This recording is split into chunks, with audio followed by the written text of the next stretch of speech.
Assalamualaikum warahmatullahi wabarakatuh. Shalom, Om Swastiastu, Namo Buddhaya, salam sejahtera untuk kita semua. Pertama-tama, yang saya hormati Ibu Iza Alfia selaku dosen pengampu mata kuliah Akuntansi Keuangan Menengah 1, dan juga teman-teman yang saya banggakan yang saat ini sedang menonton video presentasi kelompok kami. Pada kesempatan kali ini, kelompok kami yaitu kelompok 4 akan mempresentasikan hasil dari analisis implementasi konseptual framework PSAK 201 dan PSAK 207 pada laporan keuangan PT Wilmar Cahya Indonesia Tbk tahun 2022 tahun 2023. Tentunya saya di sini tidak sendirian bersama dengan anggota saya. Sebelumnya perkenalkan, nama saya Sabrina Oksa Ramadhani dengan ujung NPM 095 bersama dengan teman-teman saya, Tiara Istiqori Marfi dengan ujung NPM 062, Violeta Rahmadani dengan ujung NPM 093, dan Syifa Binasekti dengan ujung NPM 097. Tanpa berlama-lama lagi, kita akan masuk pada pembahasan dari materi yang akan kami sampaikan. PT Wilmar Cahya Indonesia Tbk adalah sebuah perusahaan yang bergerak di bidang industri minyak nabati, termasuk mengolah minyak kelapa sawit, minyak tengkawang, minyak goreng, margarin, dan juga produk sejenis. PT Wilmar Cahya Indonesia berlokasi di Kabupaten Bekasi dan merupakan salah satu perusahaan terbesar di dunia yang memproduksi minyak kelapa sawit. Yang selanjutnya adalah overview kinerja keuangan milik PT Wilmar Cahya Indonesia. Yang pertama, berdasarkan laporan laba rugi dan penghasilan komprehensif lain, PT Wilmar Cahya Indonesia telah mencatat adanya penurunan laba bersih sebesar 30,4% dari tahun 2022 ke tahun 2023 dan juga penurunan dalam total laba komprehensif sebesar 31,6%. Selanjutnya, berdasarkan laporan perubahan modal milik PT Wilmar Cahya Indonesia, dapat diketahui bahwa jumlah ekuitas pada tahun 2023 adalah sebesar 1,6 triliun, sedangkan pada tahun 2022 adalah sebesar 1,5 triliun, dan juga terdapat kesamaan pembayaran terhadap dividen yaitu 59,5 miliar. Yang ketiga adalah berdasarkan laporan arus kas, dapat diketahui bahwa terdapat kenaikan sebesar 4.470% dari tahun 2022 ke tahun 2023 dari arus kas masuk neto. Yang terakhir adalah berdasarkan laporan posisi keuangan milik PT Wilmar Cahya Indonesia, dapat diketahui bahwa dari tahun sebelumnya terdapat peningkatan aset sebesar 10,2%, peningkatan liabilitas sebesar 49,3%, dan peningkatan ekuitas sebesar 5,9%. Yaitu implementasi conceptual framework pada PT Wilmar Cahya Indonesia Tbk. Jadi conceptual framework dalam akuntansi adalah struktur atau kerangka kerja yang digunakan sebagai landasan untuk menyusun standar akuntansi. Nah, tujuan dari conceptual framework ini adalah memberikan informasi tentang entitas laporan yang berguna untuk investor ekuitas sekarang dan potensial, pemberi pinjaman, dan kreditor lainnya dengan kapasitas mereka sebagai penyedia modal. Nah, selanjutnya yaitu implementasi karakteristik kualitatif. Nah, kita mulai dari kualitas dasar. Jadi, PT Wilmar Cahya Indonesia Tbk ini telah menyajikan laporan keuangan yang relevan dan memberikan representasi tepat dari fenomena ekonomi yang ada. Laporan keuangan ini membantu investor memahami kinerja perusahaan serta memprediksi kondisi masa depan. Selain itu, laporan tersebut disusun secara lengkap, akurat, dan tidak memihak sehingga memenuhi prinsip penyajian yang jujur.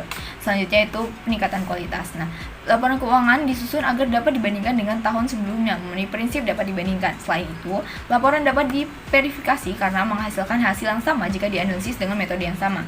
Nah, informasi juga tersedia tepat waktu sebelum kehilangan relevansinya bagi pengambil keputusan, sehingga memenuhi prinsip tepat waktu. Terakhir, laporan keuangan diklasifikasi secara jelas dan mudah dipahami, memenuhi prinsip dapat dipahami.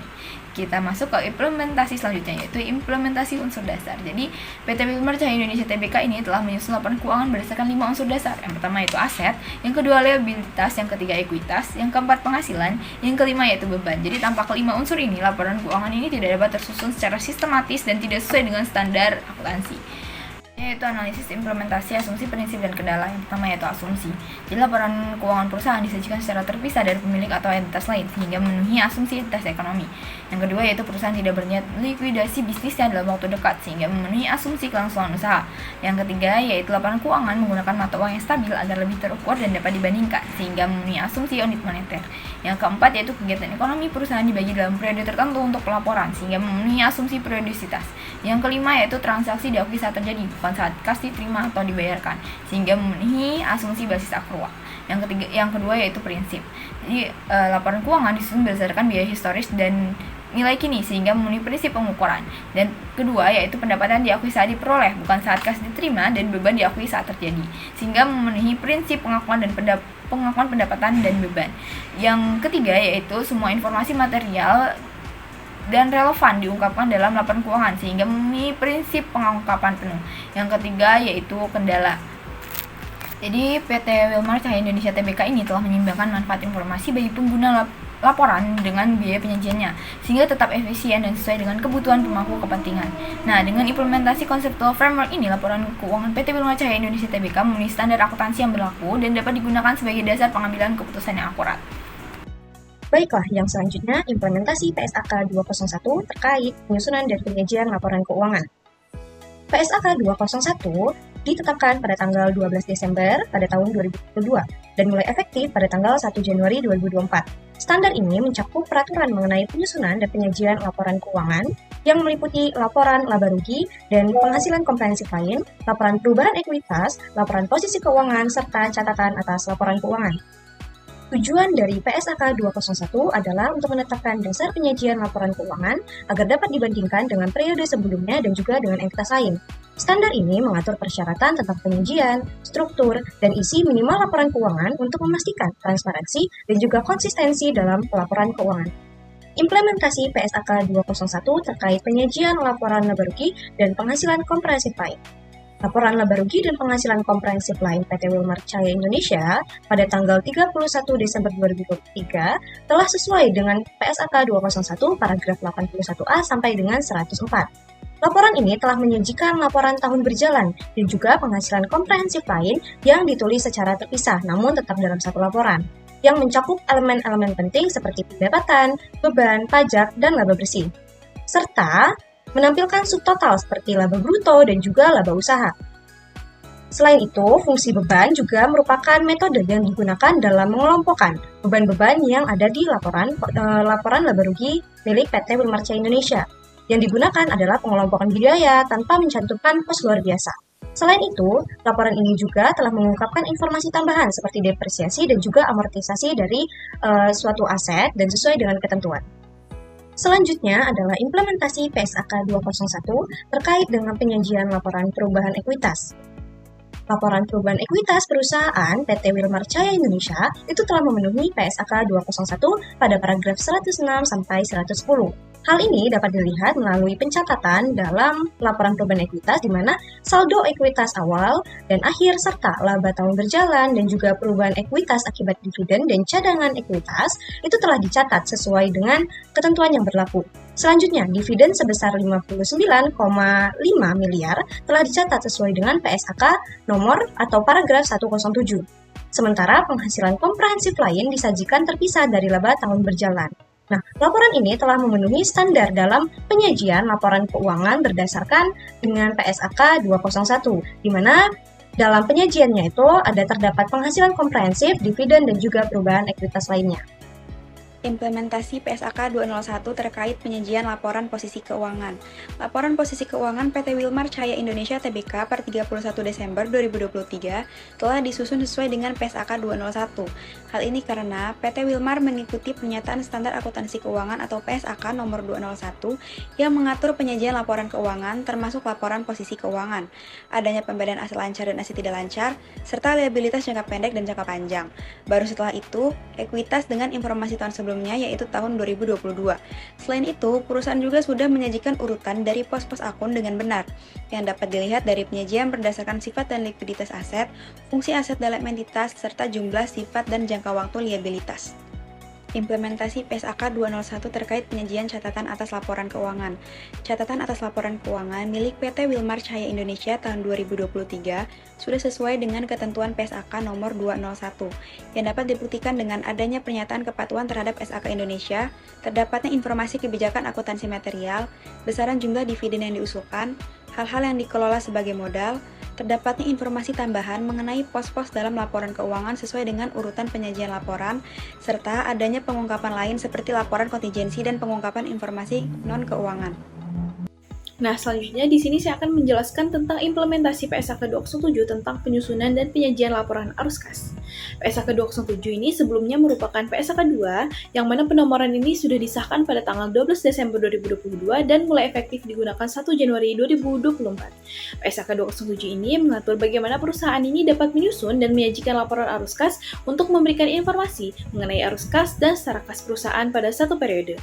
Standar ini membedakan aktivitas arus kas menjadi 3, yaitu yang pertama operasi, investasi, dan pendanaan, yang bertujuan untuk meningkatkan transparansi dan membantu pengguna laporan keuangan dalam menilai likuiditas, solvabilitas, serta kemampuan entitas dalam menghasilkan kas dan memenuhi kewajibannya. Pernyataan standar akuntansi keuangan 207 ini terdiri dari paragraf 01-61 yang prinsip-prinsip utamanya ditulis dengan huruf bercetak tebal dan miring. PSAK 207 ini harus dibaca dalam konteks tujuan pengaturan dan kerangka konseptual pelaporan keuangan. Nah, PSAK 207 ini juga memiliki tujuan, yaitu untuk memberikan informasi tentang arus kas masuk ataupun keluar yang berguna untuk menilai kemampuan perusahaan dalam menghasilkan kas dan secara kas untuk menilai penggunaan arus kas tersebut oleh perusahaan. Nah, oleh karena itu, mengevaluasi kemampuan entitas dalam menghasilkan kas dan secara kas, serta kepastian perolehannya merupakan persyaratan bagi pengguna informasi untuk membuat keputusan ekonomi. Nah, untuk slide selanjutnya, pertama, laporan arus kas PT Wilmar Jaya Indonesia Tbk ini telah disusun sesuai dengan PSAK 207 paragraf 10 yang mengatur bahwa laporan arus kas harus mencerminkan arus kas selama periode tertentu serta diklasifikasikan ke dalam 3 aktivitas utama, yaitu operasi, investasi, dan pendanaan. Nah, berdasarkan laporan arus kas PT Wilmar Jaya Indonesia Tbk untuk tahun yang berakhir pada 31 Desember 2023, laporan ini telah mengikuti ketentuan yang ditetapkan dalam PSAK 207. Dalam penyajiannya, PT Wilmar Jaya Indonesia Tbk menggunakan metode langsung untuk aktivitas operasi. Hal ini sejalan dengan PSAK 207 paragraf 19 yang menganjurkan entitas untuk menggunakan metode langsung karena dapat memberikan informasi yang lebih bermanfaat dalam mengestimasi arus kas masa depan dibandingkan metode tidak langsung. Penggunaan metode ini memungkinkan laporan arus kas itu menampilkan penerimaan dan pengeluaran kas secara lebih jelas hingga memudahkan pemahaman terhadap sumber dan penggunaan dana perusahaan. Selain itu, laporan arus kas PT Wilmar Jaya Indonesia Tbk juga telah memenuhi ketentuan dalam PSAK 207 paragraf 31 yang mengharuskan pengungkapan arus kas dari bunga dan dividen yang diterima maupun dibayarkan itu secara terpisah. Dengan adanya pengungkapan ini, laporan keuangan menjadi lebih transparan dan memungkinkan pemangku kepentingan menilai arus kas yang berkaitan dengan pendapatan investasi serta kewajiban keuangan perusahaan. Lebih lanjutnya, perusahaan ini juga telah mematuhi PSAK 207 paragraf 45 yang mengatur tentang pengungkapan kas dan secara kas serta kewajiban untuk menyajikan rekonsiliasi jumlah tersebut dalam laporan arus kas dengan pos yang sama yang dilaporkan dalam laporan posisi keuangan. Dengan demikian, laporan arus kas yang disusun oleh PT Wilmar Jaya Indonesia Tbk ini telah sesuai dengan standar akuntansi yang berlaku dan dapat digunakan sebagai dasar dalam menilai kinerja keuangan perusahaan secara lebih akurat. Presentasi kami pada kesempatan kali ini, kurang lebihnya kami mohon maaf, kepada Allah kami mohon ampun. Terima kasih kepada teman-teman sekalian yang telah menyempatkan untuk menonton video presentasi kami. Kami akhiri. Wassalamualaikum warahmatullahi wabarakatuh.